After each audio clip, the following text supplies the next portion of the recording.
regular meeting of the Reno City Planning Commission. Today is Thursday, November 16th, 2023 at 6 p.m. We will start off with the Pledge of Allegiance. Commissioner Velto, please. Oh yeah, we're standing, folks. Yeah. I pledge allegiance to the flag of the United States of America and to the republic for which it stands, one nation, under God, indivisible, with liberty and justice for all. Thank you. Moving on to item number 2, roll call. Michelle, please.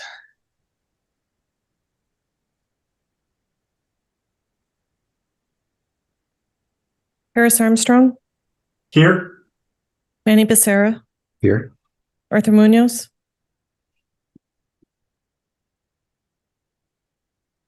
Did he drop out? I think you're on mute. He's here. I'll just mark him as here. Carrie Romeyer. Here. Alex Velto. Here. Sylvia Villanueva. Here. JD Draculich. Here. You have a quorum. Thank you. Moving to item number 3, public comment. This item is for either public comment on any action item or for any general public comment. Okay, let me read this into the record. Members of the public may call into the meeting to provide public comment by using the Zoom link provided on the agenda, specifically https://links.reno.gov/planning11-16. It should be noted for those in the audience that comments are to be addressed to the Planning Commission as a whole. Comments heard under this item will be limited to 3 minutes per person and may pertain to matters both on and off the Planning Commission agenda. Please note that the Planning Commission may not take action upon any matter not agendized for possible action on today's agenda. When you are called on for public comment, please state your name for the record and begin speaking. The timer will begin when you say your name and you will be afforded 3 minutes. If you are an attendee in a Zoom meeting and would like to make public comment at this time, please raise your hand. Lastly, while in this room, please be respectful. Warnings will be issued by the presiding officer if there is disruptive behavior, and you will be asked to leave chambers if the behavior continues. With that, I did not receive any public comment for this meeting. There are no public commenters here in the audience, and I don't think we have anybody on Zoom that wishes to make public comment for this item. Okay, thank you for that. With that being said, not seeing anybody in Zoom or anywhere else, we will close item number 3, public comment, and move on to item number 4, public hearings. Any person who has chosen to provide his or her public comment when a public hearing is heard will need to so indicate on the request to speak form provided to the secretary. Alternatively, you may provide your comment when item number 3, public comment, is heard at the beginning of this meeting. Going back to that, since we don't have any requests to speak form opportunities here, we'll make sure we're getting a hold of anybody in Zoom, and please consider raising your hand in the chat to let us know you want to speak. We will start off with item 4.1, which is case number LDC 24-00016, Mariscos El Barco. Will we get a presentation from the applicant? The applicant was not going to give a presentation. I'm not sure if he's on here. He's supposed to be. I only see one person that I don't recognize. Michelle, do you know if the applicant is on here? He's being moved in right now. Okay. All right. So yeah, he is not going to be giving a presentation, but he is available for questions should you have any. And I will begin my presentation here. Thank you, Jeff. Yep, do that. Let's see, share screen.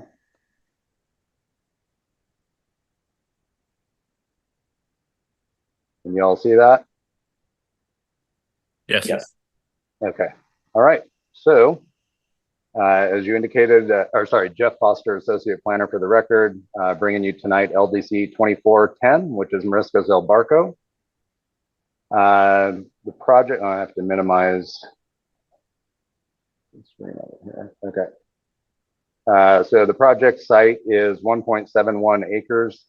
It's the Plum Lane Plaza neighborhood shopping center on the northwest corner of Plum and Rondell, near the Reno Public Market and the Reno Experience District that you can see. Recording in progress. That you can see to the left. And the request is for a conditional use permit to allow a bar, lounge, or tavern in the general commercial zoning district. Zooming in here, the building that is in question is indicated by the red arrow on the corner there. And as far as the uses surrounding the site, we have a mixture of single family and multifamily to the north. We have a single family use to the east, across Rondell. To the south across Plum, we have commercial. And to the west, we have the parking lot and the rest of the commercial in that existing neighborhood shopping center. The zoning is general commercial, as I indicated earlier. And the master plan use is suburban mixed use. Here are a handful of policies that the project lines up with. And I did want to spend a little bit of time going through each of these. As far as existing businesses, Morisco's has another location in Sparks. Underutilized properties, that restaurant building, it's an existing restaurant building, and it's currently vacant. As far as a mix of uses, the zone supports a mix of uses as part of community and neighborhood centers that reflect needs of adjoining residents and the characteristics of individual neighborhoods. And as far as the last overall mix, a broad mix of higher intensity uses will be supported in urban corridors, including but not limited to residential, retail, commercial, and other employment and service oriented uses.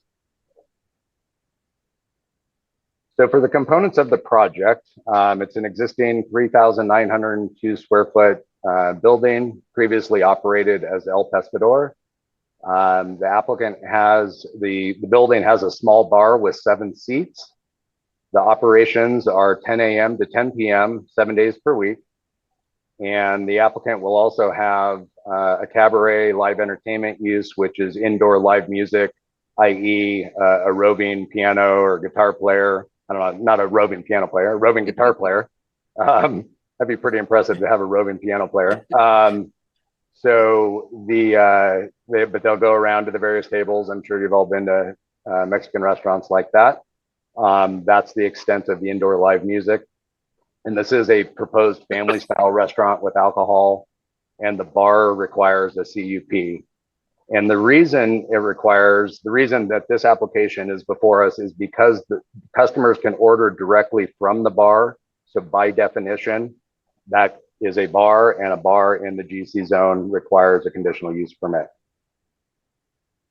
As far as compatibility with surrounding uses, the surrounding commercial uses are typical of shopping centers. There are other restaurants with alcohol service and a convenience store with accessory packaged alcohol in that center. There are no other bar uses in the center, and the proposed use is entirely within the building. Operational impacts, and here's the bar, as you can see. Again, standard operating hours, 10 a.m. to 10 p.m., indoor live music, but the doors and windows will remain closed at all times, and that's per condition number 5. Again, being a family restaurant, there won't be any, nightclub types of effects from smoke or odor, dust, vibration, illumination. So there are not expected to be impacts to surrounding land uses. And specifically, RPD and code enforcement both reviewed the application and have no concerns. I should also note that there were no NAB or public comments received. Here are the conditional use permit recommended findings. Staff can make all of the recommended findings. And here's the recommended motion, and I'm available for questions. Thank you, Jeff. Appreciate that. We'll go now to the commissioners for disclosures. Commissioner Velto. Commissioner Velto, no disclosure. Familiar with the site, no other disclosures. All right, thank you. Commissioner Armstrong. Familiar with the site, no other disclosures. Commissioner Villanueva. Familiar with the site, no other disclosures. Commissioner Rohrmeyer. Same disclosures. Commissioner Becerra. Commissioner Becerra, I visited this site. Commissioner Munoz. Commissioner Munoz, no disclosures. Commissioner Draculich, I'm familiar with the site. All right, now that we got through that, we'll open it up for public comment. Michelle, do we have anybody on Zoom or any voicemails? No voicemails, no correspondence, and no one on Zoom to make public comment. And there's nobody here in chambers to make public comment either. Okay, thank you. Tell me that. Great. Seeing no public comment, we will close public comment and open it up to the commissioners for questions of Jeff or maybe even the applicant.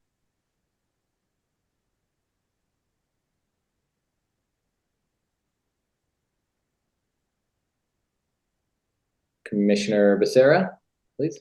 Yeah, thank you, Chair. Just a quick question, maybe for the applicant, Mr. Chaves, and maybe Jeff can jump in too. It's really more of a clarifying question. Jeff, your hours of operation indicate, I believe, 10 to 10. Mr. Chaves, I think your application mentions 11 to 9.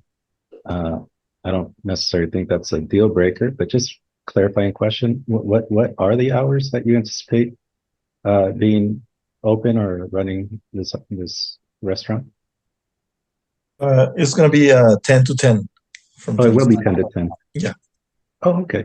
Great. Thank you so much. Thank you. And I think that was, I did, oh, the other question was just the mitigation for the sound or for the music, I suppose, was that the windows and doors would be closed all the time. You're freezing, so you're cutting out. Oh, okay. I'm sorry. Actually, I'm okay. My question's been answered. Thanks, y'all. Thank you. Thank you, Commissioner. Any other questions or potential discussion? Commissioner Velto, I'm ready to make a motion unless there is discussion. I'm seeing none. Feel free. In the matter of case number LDC 24-00016, based upon compliance with the applicable findings, I move to approve the conditional use permit subject to the conditions listed in the staff report, and I can make all the findings. All right, we have a motion. Commissioner Armstrong, a second. We got a motion in a second. Any other discussion? Seeing none, all in favor? Aye. Any opposed? All right, motion passes unanimously. Good luck with your project, sir. Thank you. Thank you so much. Thank you very much. Thank you. Right. Recording stop. Recording in progress. Closing item. Oh. Sorry, that caught me off guard. Closing item 4, moving to item number 5, Truckee Meadows Regional Planning Liaison Report. Do we have an update? We do not have an update or report this evening. Okay. Thank you. So closing item 5, moving to item 6, staff announcements. No staff announcements this evening. We will be have a fairly heavy agenda just to kind of forewarn everybody for our December 7th meeting, and then our December 20th meeting, as I mentioned at the last meeting, will be held at the City of Sparks Council Chambers due to some IT upgrades that will be occurring here in the City of Reno Chambers. Thank you. All right, we'll close item 6, move to item 7, commissioner suggestions for future agenda items. Seeing no hands raised, we will close item 7, move to item 8, which is public comment. This item is for either public comment on any action item or for any general public comment. Michelle, anything, Zoom, voicemails? No voicemails, no correspondence, no request to speak forms, and no, that's it. No one in the chambers? No one in chambers. Okay, all right. All right, seeing that, we'll close item number 8, public comment, and move to item number 9 for adjournment. So moved. All right, we have a motion. All in favor? Aye. Aye. Thanks, y'all. Thank you. Have a nice night, y'all. Have a good day. Bye.